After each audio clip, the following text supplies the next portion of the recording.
would like, there you are. Should have done that beforehand.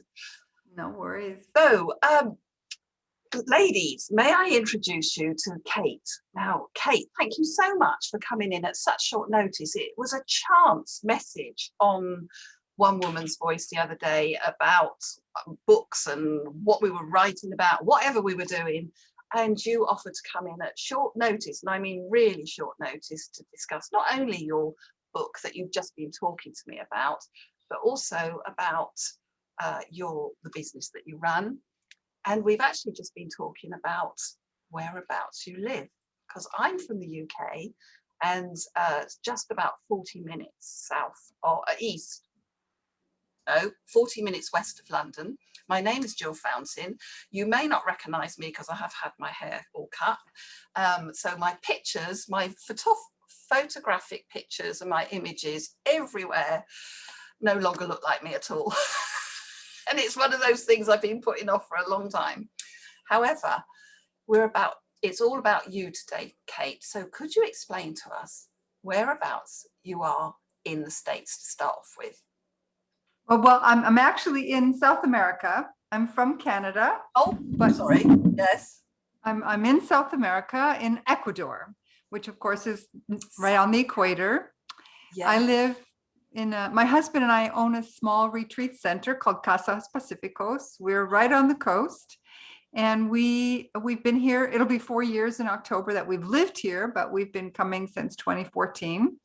And so besides having the retreat center, I'm an author, and I'm also a brain health licensed trainer from Dr. Amen. So I have lots of stuff going on, and I can't imagine living anywhere else right now. Now, we were talking about Ecuador is where you're from, isn't it? But you said you're very near. You started to tell me whereabouts you were near. So you mentioned the Amazon and the ocean, and so give me more of an insight for our other UK members as well. Sure. So Ecuador is a pretty small country. It might be like if England were a complete circle, or like, we would probably be about the same size. We have about 14 million people. I'm here on the coast, as I said. I'm in the middle, about the middle of the country, and we're in what's called coastal desert. So we only get about 6 inches of rain a year where I am, although it's very damp all the time because of the ocean. Right now, it's our winter, if you can call it winter. It's low season. But if you go a few miles, about 30 miles north of us, we would be going more into the rainforest, or the cloud forest, the rainforest. And then we go into the country, east into the country. You come into the Amazon and the mountains, the Andes. So we have a very diverse ecosystem here. It just goes right from right here on the coast to the highest, one of the highest peaks in the world, actually. So yeah, and we have lots of volcanoes. And yeah, but we don't get many storms here, which is nice. I think it's because we're on the equator. So that's good.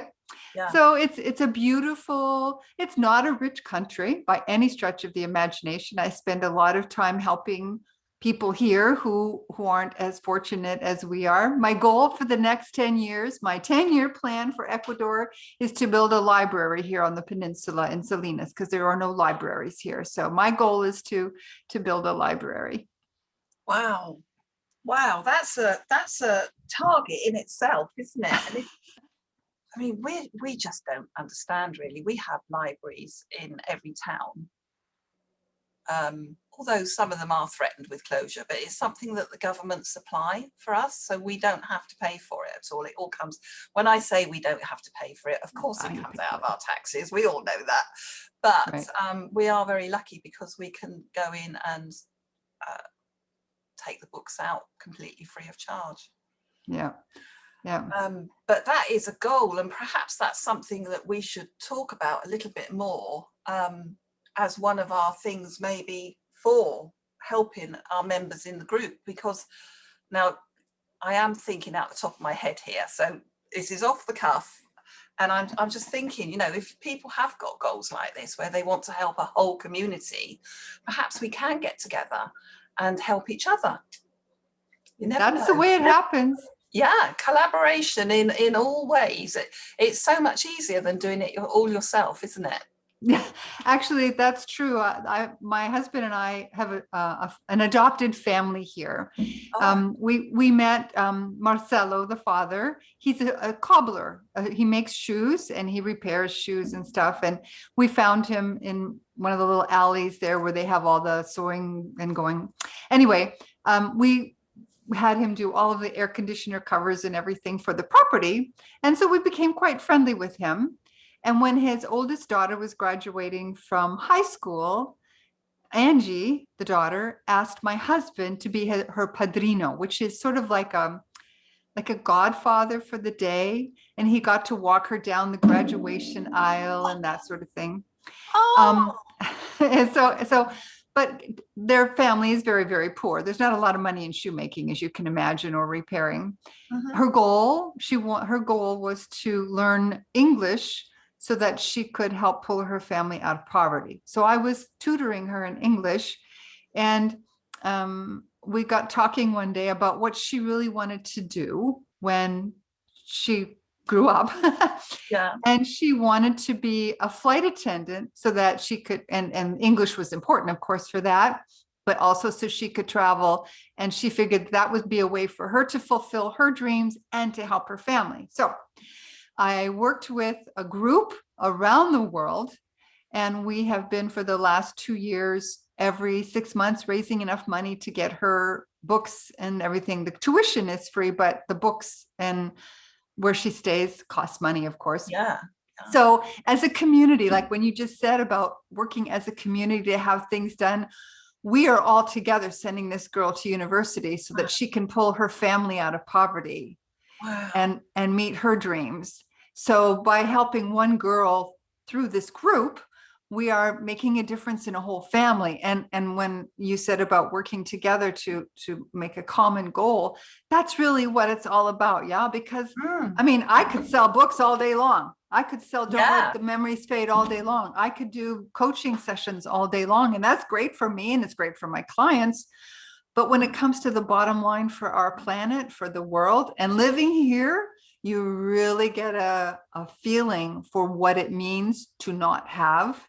So my whole life has changed, Gill. Everything has changed for me since I've been here.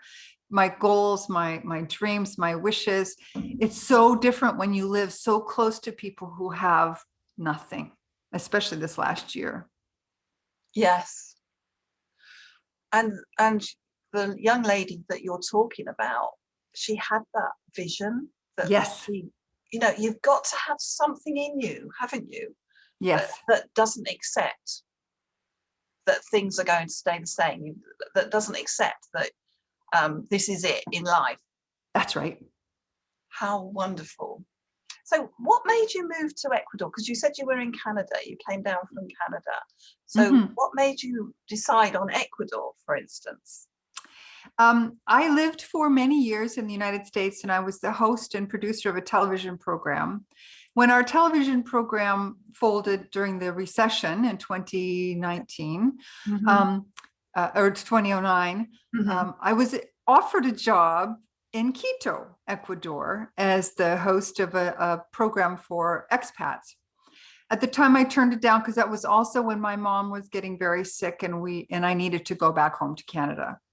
So I turned down the job, but the idea of Ecuador got stuck in my head a little bit.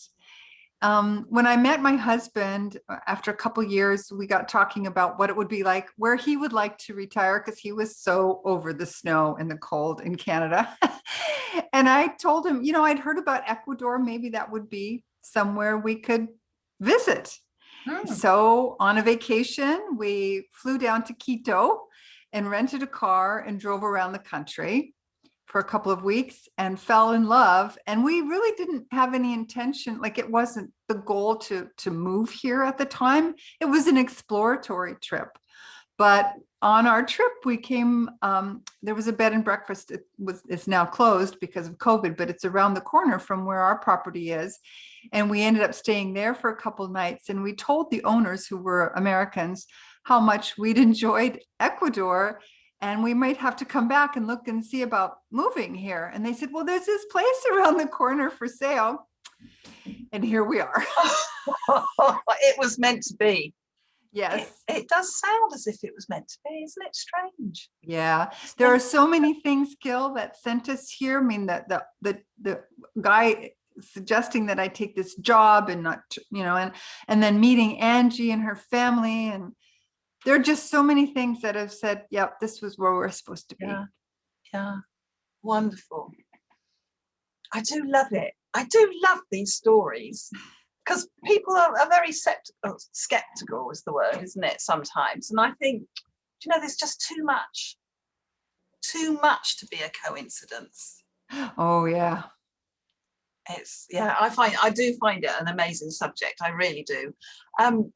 Now, you did tell me, and this is where we started with the conversation, is that you've published your book called Don't Let the Memories Fade. Did I see a copy of it there? Yeah. Could you hold it up for us? That's it. Oh, nice.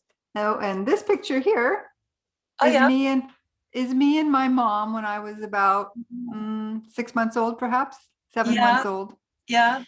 This book was written because of my mom. My mom was diagnosed with dementia 11 years ago, and her journey and my own path of healing from rheumatoid arthritis set me on a research path. I love research. And I got really into the subject, the connection between autoimmune diseases and inflammation and gut and dementia and Alzheimer's, and trying to figure out a way to fix mom. It was too late, really, to help mom. Her condition had been there for quite a while and it had gone undiagnosed. She also had cancer, so that really complicated things. So I wasn't able to do a lot for mom, but I changed my life, my health completely, and started helping other people. And that's where it just, how it works. You just figure out what works, and then you help others. And the next thing you know, that's your job. Yes, it does seem to be like that, doesn't it? You just get hooked on something, and then suddenly your determination just sort of bursts, and you find yourself just doing it. It's just part of your life, as it were. Gill, I couldn't do anything else. No. It was like, I'm a harpist by much of my career was spent as a harpist. I lived in Las Vegas and California. So music was my life, and I did music healing and vibroacoustic therapy and sound therapy. And when this whole thing with the dementia came in, it was like all of the stuff I'd learned, all of the passion that I had for the music, passion for healing, all came together. It was like this whole thing just, okay, this is why all these little steps took place. You know how it is, like you don't understand why you learned this, but then sometime later you understand why. I do, and this is I've actually got a presentation inside Women's Entrepreneurs Network this week, and I'm calling it the richness of being you. It's just a subject that I thought about the other day, and it's literally because so many people say to me, oh, that's my past, people don't want to know about that, I'm going to take all of that off of my social media, my bios and that. But like you say, it's all these little steps that just make us, isn't it? Yeah. So that's my presentation gone to the wind. Oh, fine. It's those tiny steps, and you just think, oh, that's why that happened. Mm-hmm. Well, at the time I couldn't, and like you, 2008, 2009 was just not a good time for a lot of people, including ourselves. Globally, it was not a good time. And at the time I was saying to myself, why is this happening? We've been so careful, we've been so not exactly risk averse, but we had been very careful. And what is this teaching me? And a couple of years up the road, okay. Right, that was a Mhm. good lesson to learn then, because I thank goodness I'm not having to learn it now. But yeah, Right. it is, and isn't it lovely when it does all come together like that? Mhm. Mm. Yeah. You were, I said about loving to do research. You know Yeah. what my career started as? My first career was a paralegal. So I worked for lawyers. Wow. And one of my big jobs for lawyers was doing legal research. This is long before internet, of course. This is like, Yeah. law books in a library and poring for hours Oh over yes. Yeah. legal tomes. And like at the time when I left that profession, I thought, oh, I'll never have to do that kind of research again. Oops. Little did you know. But those lessons back then, they held me in such good stead, because then I could be a very discerning and logical pacing with my research for dementia. So it all comes round, yeah. Yeah, it does. It's we've just had a big football match Yes. here, which we lost by penalties. Let's just put that in my words. But what amused me and what made me start thinking was the captain. They put up a picture of him with David Beckham and another girl, and he was 11, and the girl was, I think, 10 and 11. Yes. And so he was with, I think David Beckham was doing an football academy at the time or something. So it's going back a while. And he married that girl.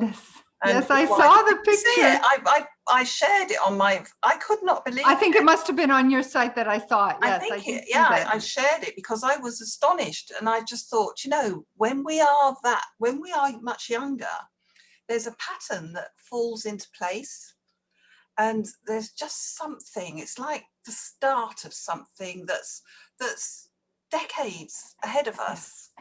Yes. But there's just a tiny, like a whisper. A whisper that there's something going on. I absolutely find the whole thing fascinating, but I do believe that there comes a time when we are where we are supposed to be, and we either get there sooner or later. But or some people don't get there at all, of course, and that's another story.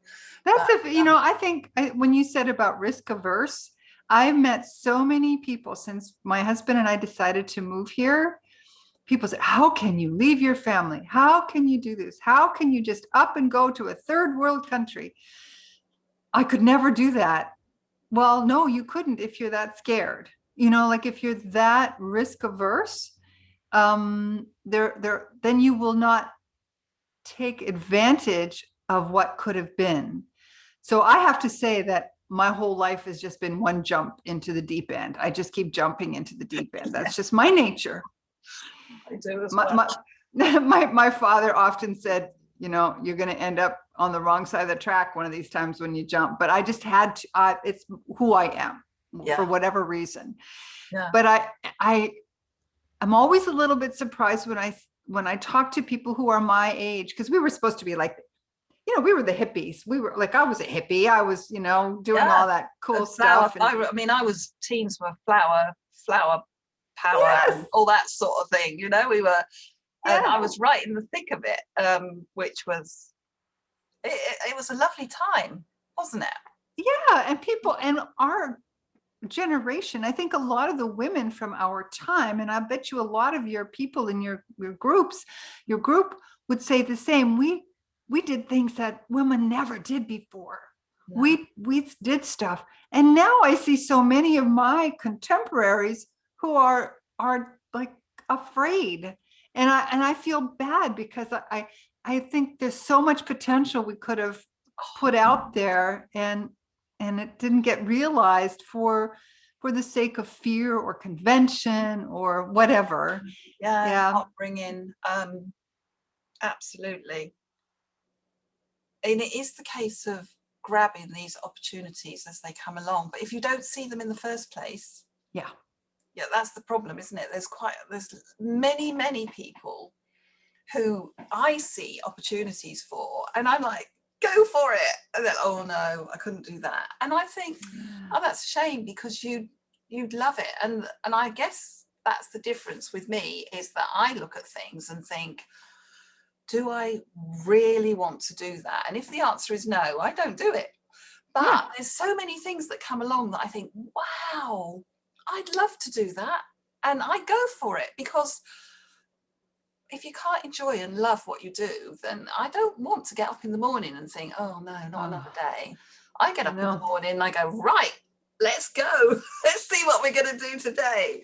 Yeah. So Yeah. yeah, it is lovely. So where do you, now that you've told us where you come from and where you live now, and where do you actually get your clients from?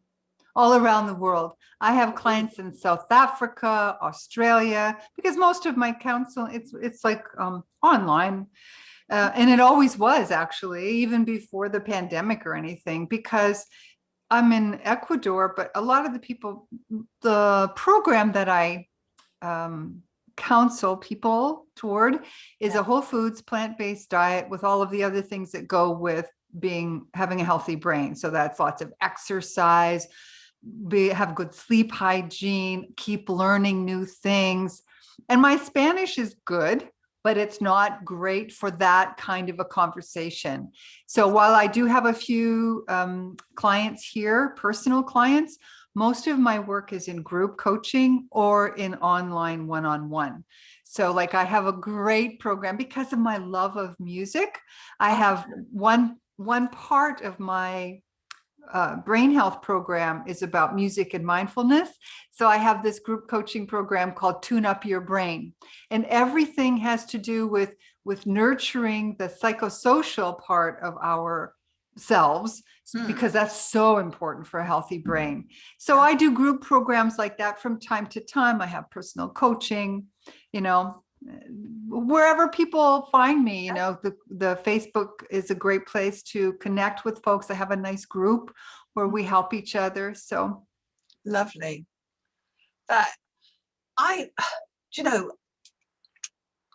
I've been working internationally for a long time. I used to work, I was in the toy trade. This is going back to my first part of my career 30 years ago. And one of my biggest suppliers I was international distributor for Radio Flyer, which is the little red wagon. Yes. So I was 12 years. I mean, the children just loved the wagons. So I was the main instigator of introducing the wagons into the UK and Ireland. And we had so much fun. We really did have so much fun. But it was at a time when transatlantic phone calls were a very hit and miss affair and extraordinarily expensive. And like all the traditional marketing and media and trying to make yourself visible when there wasn't the likes of Facebook. So I am privileged to have got that international flavour and had it for a long, long time. But I know that there's many people that would like to get into more of an international market, and because they see the value of extending that reach out to many, many different cultures, as not only countries, but the different cultures as well. Mm-hmm. And it's looking for those opportunities, isn't it? And understanding, recognizing them as they come towards you. And I'm sure that somebody will tell me that you draw them towards you. And I would have to talk to Leslie Flowers about that, because she is the one that would tell me about that. But certainly there's just something about extending your reach out and working with different people throughout the world. Mm-hmm. Yes, absolutely. I just got my certification as a licensed brain trainer for Dr. Daniel Amen. He's a famous American neuropsychiatrist. So I worked to develop that, but he also has I guess a partner, not necessarily a partner, but a colleague, I guess, his name is Joseph McClendon III, and he has another training program called Neuroencoding. And Joseph is a wonderful man, very gregarious, and just his energy comes through even something like this, it's very gregarious. And he always says about sending your magnetic being out to the world. So even like in a case like this, when you're meeting people. So for anybody who wants to extend their visibility, I'm going to offer you what Joseph taught us, was that to send the idea of love and expansion every time you meet someone, whether it's here, whether it's on the street, even if you're just walking by somebody on the street. We're electromagnetic beings, right? Our brains are everything's electromagnetic. So when we send that electromagnetic energy, it's even going to go through the computer, right? It's energy. Energy doesn't stop. It's not restricted geographically. So when we're sharing our story, when we're sharing our gifts, when we're sharing our knowledge, by just sending the love with it, by sending your energy with those things, then you draw people to you, and you can be of so much more service if you do it that way, because then you're not just giving information, you're giving yourself. And I know some people, I know a lot of empaths who feel that that's dangerous for them, but I have to say, I too am an empath, and it works out okay because I'm sending so much out. I'm sending it out to the world. And that's, if somebody were to say to me, Kate, how can I extend my reach, visibility? How can I get more visible around the world? Send yourself out there, send your energy out there, because every platform then you appear on, it's there. Yeah, every platform. So when we first went into lockdown last year, the UK went in around about March of last year. There was lots of I work with many coaches and counsellors, and they were really worried because they said, we've never done online meetings before. We've always been face to face. We're not going to be able to see their facial expressions, their movement, their body language. It took them about 6 weeks, and they said, this is amazing. Yeah. This is marvelous. Everything we've managed, everything we feared, we've actually managed to overcome. So it's a wonderful way of reaching out to people, isn't it? Mm-hmm. Yeah, it truly is. Now, Kate, I know that you're with me again next week, aren't you? In our which I'm going to call, I think I'm going to call it Speaking Rich or something like that. I've got some playing with words going on. There's going to be 6, well, me, but there's going to be 6 presenters, and we're going to be, I think it's going to be the same time next week, next Monday. Right. So I hope you don't mind, but you may be repeating yourself. But again, it's 10 to 15 minutes to really promote yourself, what you do, and your business, and really a way of engaging with more and more people as we go. But before we meet next week, is there anything you would like to promote this week? Is there anything you'd like to tell us about or point us towards? Yeah, sure. So the big thing for me right now is to encourage people to take control of their health now, their brain health, because it orders everything, right? We can't do anything without a healthy brain. You can't magnetize, you can't message, you can't help, you can't function without a healthy brain. I have my book, Don't Let the Memories Fade, and I would really love people. It's $3.99 online. It is so inexpensive, and it's like 360 pages, I think. I have tons and tons of research, and I have a very simple program.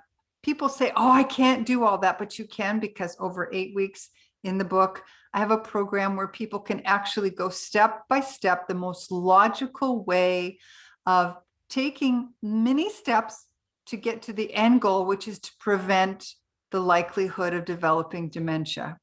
You know that more than 75% of dementias are preventable. The biggest myth is that I can't do anything about it. And I hear people say that, well, my mom had it, I'm going to get, like there's no hope.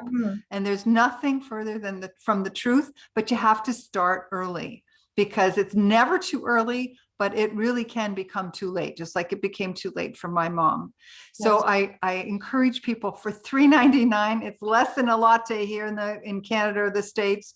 I have no idea what a fancy coffee would be in England, but I'm pretty sure it's got to be about that much. It's around, well, easily in actual fact. easily. Exactly. Yeah. And for someone who has a family member who is traveling a little bit with cognitive decline, catch it now. If you're having troubles with your memories and you can't, or say you have trouble concentrating, or that infamous brain fog where things are a little bit shaky cognitively, it can be reversed. And it's not rocket science, people. It's very easy, but you have to do it. It's like working out. Your brain needs a workout just like your body does.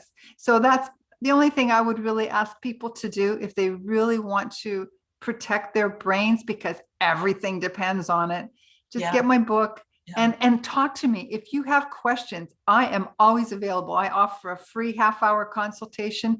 Anybody who thinks they might be having issues, they just go to my website and it pops right up. You can have a free half-hour consultation. My mission in life is to make dementia a rare condition. Wow, what a lovely message. Now, Kate, do feel free to pop in any of your links in the post as we go, as you see the video. No, don't worry about it now, but go back in a little while when you've had a drink or something, and pop all your links in so people can find you. Absolutely, make the most of it. I'm going to upload this video onto YouTube.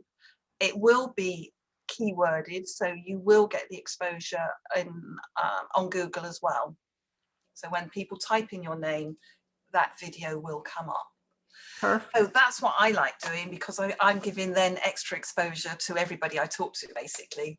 I do the same thing. I have a Brain Health Matters on Wednesdays, and I do the same thing. I do it exactly like this. So it's like being home with you. It's lovely. It's been an absolute pleasure. And I hope people we have not met before, have we? No. We haven't talked to each other before. We haven't met before. And it has been an absolute pleasure. Thank you so much for joining us. My pleasure. It's like visiting with a good friend. Oh, thank you so much. I feel exactly the same way. So yes, everybody, if you please do go and have a look at the video. If you come in late, obviously do #replay. We will keep an eye on the video and answer any questions that come along, but equally it will go onto my YouTube channel, where you can see a whole host of videos, but this one in particular has been absolutely fantastic. Thank you very much, Kate. Stay around a moment whilst I just click off of live and end the recording. There we go. Oh, that was brilliant. That was fun. That was. I have recorded it, and I can see that it's just stopping the recording now. It is already in one woman's voice, but I'm going to go in and double check it, because I double check everything. I do too. I'm exactly the same. I will. It will probably be the same link next week, but I will send you the link for next week's meeting as well, and get in touch with the people that are coming along, just to see how we're going to do it. I'm still trying to work out how I'm going to do it, because I wasn't quite sure whether Zoom would work or not, but it seems to be working fine. Oh, it's fine. This is exactly how I do it every week. There was a time that Facebook wouldn't let me boost, even though I had all the settings right. And there are a couple of times I had to just record it and then put it on Facebook, but now it seems to work fine. I guess they got whatever bugs. I think so as well. I think that it's sort of settled down and it seems to work fine again, thank goodness. Have a lovely day. Thank you so much. It's been so nice meeting you. I can't tell you, I've got something to talk about at dinner tonight, I can tell you. I'll keep in touch anyway. Thank you for so much. Take care. Okay. Bye-bye.